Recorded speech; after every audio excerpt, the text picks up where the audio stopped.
So you guys took this cause and you started feeding meters in Keene. Now, I don't see a problem with that. I would think, especially with the liberal mindset who's always saying, pay it forward, be tolerant, love your neighbor. You do it. The city gets mad and wants to throw you in, well, I don't know about throwing you in jail, but they want to fine you and hammer you for this?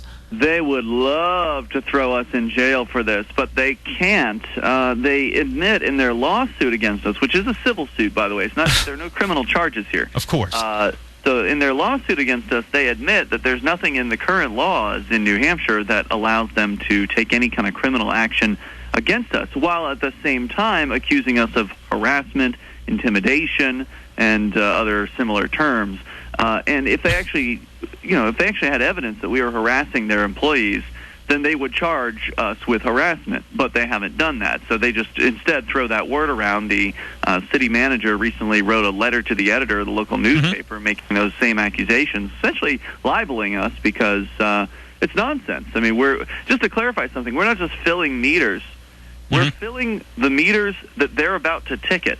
So you go downtown, hopefully with more than one, as we call Robin Hooder, then you find the meter maid, walk in front of the meter maid, and prevent them from writing any tickets whatsoever. So, you find the expired meters, basically, before they can get to it, plop some coinage in there, and save the person, then leave a little calling card. You can go to robinhood.freekeene.com. You can actually see the calling card there, and let people, that way people know when they come out of whatever business they're in, that they've been saved from getting a ticket.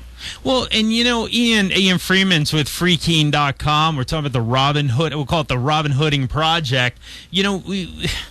They say that the park meters, the idea is that it's supposed to do a couple things. Number one, it's supposed to encourage people to move it along so everybody gets an opportunity to park. And they say it's supposed to offset the cost of repair to the meters and parking spaces, painting and whatnot. But if you're in a situation where the meter is running out and you're paying the ticket for somebody, I don't know. It seems to me like they're looking for revenue generation for other projects.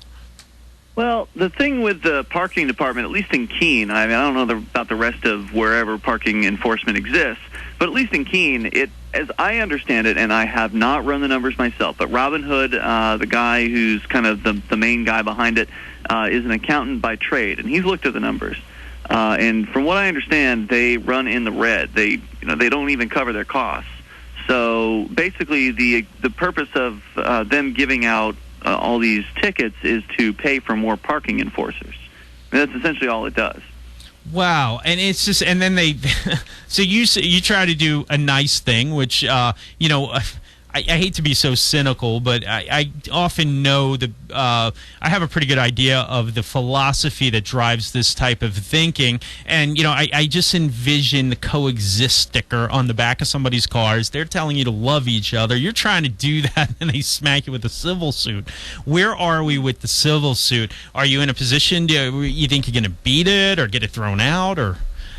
I would love to be optimistic, but I know how government courts are, and government courts tend to favor the government. So I don't expect miracles here. I mean, it would be great if some killer attorney would come on board and, just knock this out of the ballpark. The ACLU in New Hampshire did turn down my suggestion that they take the case. I was disappointed by that. Because I've had a really great experience with the ACLU in Massachusetts with a completely different case where I was arrested for holding a video camera and operating it in a town hall in Palmer, Massachusetts. How dare you? Story. Yeah, exactly. Just a crazy person who stands up for freedom and liberty and your right to, be the media. And that's, what we're talking about here is a real free speech and government accountability issue in this case, because what they're saying is that we've intimidated and harassed the parking enforcers. But if you look at the video, and by the way, there's a YouTube channel, Freeman TV Raw, FR33MAN TV Raw. It's really not worth looking at, but you can go and look at literally hours and hours of raw, unedited video. And the reason why some of the activists decided to start uploading this video was because we constantly get this, critique of, oh, well, you guys are always doctoring your videos. You're editing the bad parts out. So they put up every moment that they record. And so anybody who really wanted to could go through and observe literally hours of Robin Hooding and find and see if there's any instances of this so-called harassment. And I think the claim is absolutely ridiculous. Crazy. Ian Freeman is with freekeen.com. We're talking about Robin Hooding, which is the act of helping people out by putting some money in their meter when it's about to run out their parking meter. Now, Bob Vinicore, you know him, the owner of the station, he just checked in. Right. He says, my Aunt Rose filled meters in Wildwood 40 years ago. She hated the meter maids, and they covered her in the Wildwood paper about her cause of helping people on the beach. So this goes back 40 years. And like I said, I used to work in Hanover, and when I would see somebody and their meter was running out, I'd throw some coins in there. Little did I know that I was committing a misdemeanor in the eyes of No. It's completely legal. Again, they admit this in their lawsuit against us, that they have nothing in the law that they can do about this. So essentially what they're doing is they're going to a judge, they're going to a man in a robe, and they're begging him to create what they call a safety zone, which, of course, the suggestion with that terminology is that they're somehow unsafe by being around the Robin Hooders, which is outrageous. But, it's basically an anti-freedom zone where a 50-foot radius around the parking enforcer will basically be this anti-freedom zone where you can't be physically, you can't record video, you can't speak to them, you can't speak to them even outside of the 50-foot zone if you are a known Robin Hooder or someone who is essentially they use terminology like under our control, which, of course, if you know anything about libertarian types, nobody's in charge. Right. So I don't know what they're going to do about that, because all of a sudden more people could start showing up and doing this, and then what are they going to do then? In fact, they couldn't name all the Robin Hooders in the lawsuit because they don't know all of them.